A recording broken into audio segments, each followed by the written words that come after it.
Josh here, this is Treksplained. What we're going to do today is talk about the premiere episode of Star Trek Deep Space Nine.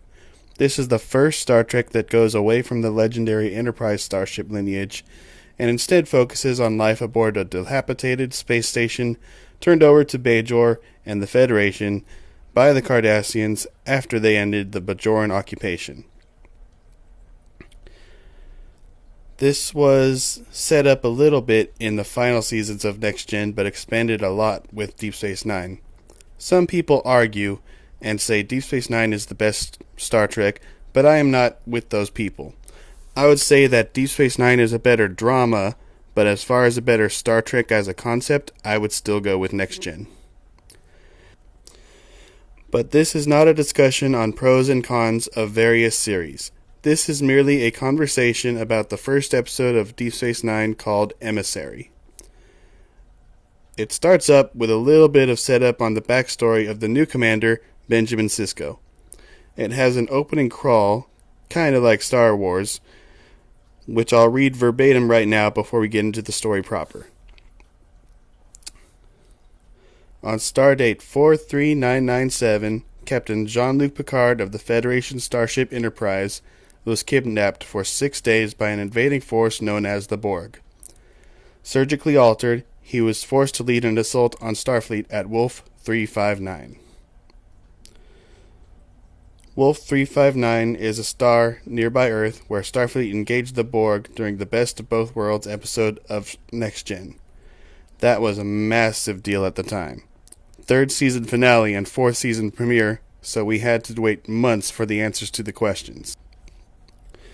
Back to our story, we see Picard as Locutus of Borg on a view screen saying how they're going to be assimilated. A Vulcan captain orders red alert and prepares to engage the Borg, which is a single Borg cube. Sisko is there as the first officer and gives people orders as well. Multiple ships are engaging the cube, but having little effect. The ship Sisko is on is called the Saratoga. It sustains a direct hit from the Borg, and most of the bridge crew are killed. Only Sisko and a Bolian tactical officer are left. Evacuation orders are given, and Sisko goes to search for his own family, his wife Jennifer and his son Jake. He gets to their quarters and is able to find Jake alive but passed out.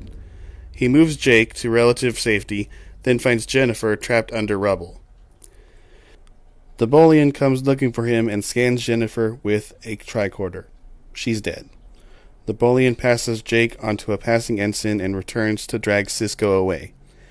They leave the Saratoga in a shuttle just as it's destroyed by the Borg. 3 years later, on Stardate 46379.1, we see Sisko approaching Jake while he's fishing on a bridge over a pond. Turns out they're going to go to Bajor, but Jake doesn't want to go because they'll be living on a broke-down space station and not the planet itself. Sisko gets a call, and the voice says they'll be docking at Deep Space Nine in a few minutes. I'm going to start shortening Deep Space Nine to just DS9. It's common usage anyway, and it's just a time saver. Sisko acknowledges and takes Jake out of the holodeck. They look out a viewport as they exit and see their first glimpse of the space station. A series of circular living areas with 3 pylons on top and on bottom for ship dockings. Doesn't look like much yet, but it'll soon become their home. We get our first opening credits scene, which is an asteroid going by, but that soon gives way to the space station with a runabout shuttle flying by. In later episodes, we get a shot of the wormhole opening and also the Defiant once that comes into the picture, but this first one doesn't have it because they're still around Bajor. We open up to a station's log by Commander Sisko with an exterior shot of Deep Space Nine. The Enterprise D is docked, and that gives an image on just how big Deep Space Nine is. Miles O'Brien is going to be transferring to Deep Space Nine. He was the transporter chief on board the Enterprise, and he's been promoted to chief of operations for DS9. Fun fact, he's not an officer. He's an enlisted man. So even though he has all this experience and knowledge, he would still technically need to call an ensign sir. O'Brien meets Cisco and Jake at the airlock, and he begins to walk them around the promenade, where shops used to be, but it's a jumbled mess now. Seems like the Cardassians really tore the place to shreds on their way out. They walk by Quark's bar, where Quark, a Ferengi, just gives him a stare. And they walk by a Bajoran temple, where a priest invites Cisco inside. Cisco says another time perhaps, and moves on. O'Brien shows them their bare-bones living quarters, which Jake complains about immediately, and O'Brien says Captain Picard wants to speak to him immediately. Oh, that's nice. Jake complains about the food replicator being offline, and Cisco tells him they're going to need to rough it for a little while. Deal with it, Jake. O'Brien and Cisco head up to Ops, the operations center. Essentially the equivalent of a starship bridge. But it's so warm in there. 32 degrees centigrade. I just did a quick check on that for my American brethren. That's about 89.1. So yeah, pretty warm. Not unbearable, but getting close. Cardassians like it warmer, but they stuck the controls on their way out. Another thing to fix. Cisco goes up to talk to Major Kira in the prefect's office. Basically, the captain's ready room. Cisco walks in on Kira, yelling at another Bajoran on a monitor, but she hangs up on him. Cisco introduces himself as Benjamin Sisko, and all she says is, "I suppose you want the office." Cisco smiles and says he thought he'd say hi first, and then take the office. She doesn't believe the Federation has any business being there. Basically, Bajor for Bajorans. As she insults the Federation, an alarm rings for Section A-14. She calls Odo, the security chief, and they'll meet down there. It's probably a break-in. No need for Cisco to come along. So, of course, Cisco comes along. They see a young Nog, the nephew of Quark, and another alien trying to make a way with some stuff they stole, but are cornered. The alien tried to throw a mace at Odo, who liquefies, and it passes right through. Turns out he's some sort of shapeshifter. They successfully apprehend the alien after Cisco shoots a warning shot with his phaser into the wall. Odo tells him he doesn't allow weapons on the promenade. Well, Odo is a bold one, isn't he? Quark stumbles out and asks Nog what's going on. Odo says he's in a lot of trouble. That's what. Quark tries to get Cisco to let him go, but instead Cisco has Odo take Nog to the brig. As Cisco and Kira talk about the situation, O'Brien calls and says Picard still wants to talk to him. Finally, unable to delay it any longer, Cisco goes to see Picard, who he remembers as Locutus, in the observation lounge aboard the Enterprise. Cisco is openly hostile with Picard and tells him they met before in the Battle of Wolf 359. Picard's like, well, shit. It might be the first time he met someone he affected directly while he was transformed into Locutus, not counting the Enterprise crew. They talk about how big a project helping Bajor is going to be. Picard wants them to join the Federation. Cisco says they aren't ready. Picard orders him to do everything he can to make sure they are ready, short of violating the Prime Directive. At the end of the day, Cisco hates Picard as he blames him for killing Jennifer when he was Locutus. That's a complicated sentence, but it's the truth. Cisco said he might leave Starfleet too, but for now he'll do his job. The meeting ends, and we pick back up on the promenade. Repairs underway. Cisco is talking to Quark and tries to persuade Quark to stay on DS9 as a community leader. In return, Cisco will release Nog, a Ferengi tradition called a plea bargain. Tricky. Odo actually agrees with Cisco, and Quark can run under Bajoran rules, not Federation rules. Just be fair. Cisco gives him some time to think about it and leaves. Odo likes Cisco now. Cisco approached Kira on the promenade. She's cleaning up the junk while others are trying to repair primary systems. Cisco lends a hand. A little hand. Then he tells Kira about his conversation with Quark. And they're relying on the provisional government. If that collapses, there will be a civil war.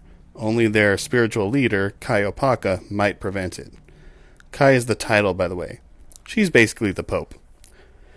Just then, the priest from before comes through again and tells Sisko it is time. Sisko goes to Bajor and meets with Kai Opaka. How's that for some exposition? She feels his temple and ear and asks if he's ever explored his paw. The paw is the term Bajorans use for spirit or soul, basically a person's life force. She says Sisko is the emissary of the prophets, but doesn't explain everything right away. She brings him to the orb of prophecy and change, where he has an orb experience. His paw is transferred to Gilgo Beach, where he met Jennifer.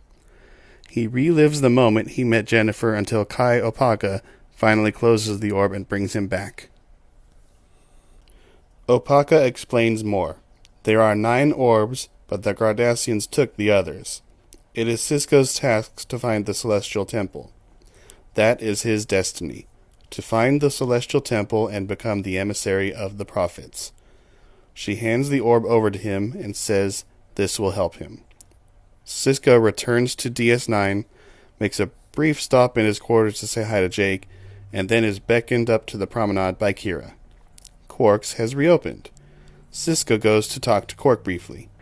A while later, the Enterprise is getting ready to leave, and Sisko is going to be reunited with a very old friend, Jadzia Dax. She comes on board with Dr. Julian Bashir. The doctor heads to the infirmary, and Dax walks with Sisko. You see, Jadzia Dax used to be Sisko's good friend and mentor, Curzon Dax. She's from a race called the Trill. Trill are a joined species. That is, there are symbionts and there are humanoids. The Dax symbiont are transferred from one host to the other over many lifetimes. Depending on how you look at things, Dax has had as many as 11 different hosts throughout the series. Some were not as legitimate as others, however. The symbiont carries the memories of the previous hosts onto the next one. So Jadzia has all the memories of Curzon and all the other previous hosts, which is why Sisko already considers her an old friend, and why he calls her Old Man, despite her being a young woman. Cut over to Kira and Sisko in the infirmary. They're going to need to clean up quite a bit. Bashir inadvertently insults Kira by calling this frontier medicine. He calls this the wilderness, and Kira takes that as an insult to the savage natives, aka Bajorans. Don't they teach cultural awareness in Starfleet Academy? Jeez, Bashir. Sisko and Dax are investigating the orb that Opaka gave him. The monks have been studying these things for thousands of years and gave them access to their historical databases. Sisko leaves, but Dax is going to continue investigating. She begins an analysis that will take 2 hours and touches the box that contains the orb. She has a flashback to when she received the symbiont. Curzon Dax lying on the table next to her as it's passed from one body to the other. Curzon, no longer Dax, dying on the table next to her, and Jadzia becoming Jadzia Dax.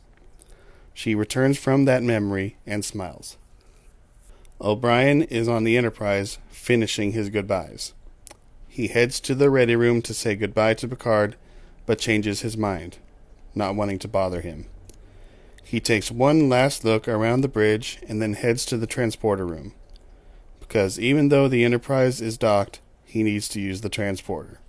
Maybe that's just for nostalgia. His favorite transporter room, number 3. Picard enters to come say goodbye, and handles the beaming himself. A send-off from his old captain. Farewell, old friend. With O'Brien back at DS9, the Enterprise heads off to its next destination, leaving DS9 to defend itself on its own. Which, of course, is a really good time for a Cardassian ship to show up. And here we see our first glimpse of Gul Dukat, who is to become a frequent enemy and occasional friend of the show's heroes. He used to be the prefect of Bajor. He was basically the Hitler of Bajor. This is the guy who ran the Cardassian occupation. He wants to come on board. Oh, sure thing. Dukat enters into Sisko's office sometime later. He enters without knocking and says he doesn't like the other side of the desk, but misses the office. And that the Cardassians are willing to help out however they can. Dukat is very well informed and says he knows Sisko has an orb and requests an exchange of information. Sisko claims he doesn't know anything about an orb, which we know is a lie. The Cardassians are going to stay and enjoy themselves on the promenade. Sisko's eye twitches as Dukat leaves. Sisko goes to visit Jadzia and she reports that the Denarius belt gave a previous Kai a vision. It's a charged plasma field out beyond Bajor. We should go there and explore, but we need to get by the Cardassians undetected. How can they do that? In Quarks, the Cardassians are gambling a lot. O'Brien and Kira enter to make an announcement. Kira is closing Quarks. Quark protests and O'Brien tells him to take it up with Sisko, which he intends to. Quark gives the Cardassians a bag to put their winnings in. Later, we see two Cardassians carrying the bag with them down a hall. They put it into a hidden panel and leave. The bag liquefies, and we find out it's Odo. He looks around and enters a room. Jadzia and Sisko board a runabout. Basically a big shuttle, but with heavier firepower. The Rio Grande. All of the runabouts are named after rivers. O'Brien reports that there are power fluctuations in the Cardassian ship. Kira reports shields and sensors down too. Odo has done it, and the Rio Grande can launch. Odo is beamed back after some fiddling with their Cardassian transporter. Sisko and Dax approach the coordinates they think might be the place the Celestial Temple might be. A place with high proton counts. A huge tunnel opens up before them, and they enter it. O'Brien and Kira read major subspace problems at the coordinates they used to be at. They're just gone. Sisko and Dax find themselves on the other side of what will become known as the wormhole. They traveled 70,000 light years into the Gamma Quadrant. This is the first stable wormhole they've ever seen. They head back to the Alpha Quadrant. They start losing velocity. They pick up atmosphere. The viewports go white, and they land. Sisko steps out into a barren world, but when Dax follows, it looks like a peaceful garden. They're each seeing something else. Suddenly, they see something that looks like an orb. They both see this one. Dax starts scanning it with a tricorder. The orb scans them too. It rushes past them, and Sisko tried to talk it to it. It zaps them. Suddenly, Dax disappears to be replaced by the orb. The ground begins to crumble, and Sisko finds himself in a bright white light, just surrounding him. The orb leaves the wormhole. O'Brien on DS9 reports to Kira that there's another disturbance. The Cardassian sensors are up again too, and Kira orders yellow alert. They beam aboard the orb and it turns back into Jadzia. It was probably some sort of transportation device to get her out of there. Sisko is in the white light and sees visions of the past. They all seem to not understand that he's corporeal. He tells them about Earth and time. They don't even understand time. Geez, how do you explain time to beings who are timeless? Kira is attempting to piece everything together as to what happened. Dax reports on the wormhole. It is likely artificially created, and whoever created it probably created the orbs too. The Cardassians begin to head to the Denarius belt. Kira asks O'Brien what it would take to move the station out there in 2 days. That's impossible. Dax suggests something, and O'Brien says, oh yeah, that might work. But the station might break apart, and we would still need the guns of the Federation to make it a solid claim. O'Brien gets to work on it, and Kira, Odo, and Bashir head off to do other things. Go to the wormhole. Kira doesn't want Odo to go there, but he says he was originally found in the Denarius belt. That could be the answer to something he's searched for a long time. He's going. And they head there in another runabout. Cisco is still debating with the memory beings, who claim he is too aggressive and seek to destroy them. He says to test him through his memories to show he's not there to hurt him. He keeps explaining how time works. O'Brien successfully establishes a partial field. It's enough to break orbit, so let's try it. There's all sorts of issues happening. These Cardassian computers are messing with things. O'Brien does some Treksplaining, and they establish a full-on field. DS9 is headed to the Denori's belt, and then O'Brien scolds the computer. The runabout is following the Cardassians. Kira tries to hail them. Dukat answers in annoyance and asks, "What is it?" Kira says they encountered a hostile life form inside there. Dukat says maybe they'll be less hostile to Cardassians than to humans. Now keep in mind that on this shuttle, there's only one human. Kira is a Bajoran, Odo is a shapeshifter, and Dax is a Trill. So he's probably just being insulting on purpose. Cisco is still with the memory beings, and they bring up a memory of his wife. But she no longer exists. He keeps explaining linear time, which they just have a hard time handling. Each day affects the next. Our existence is not all at once.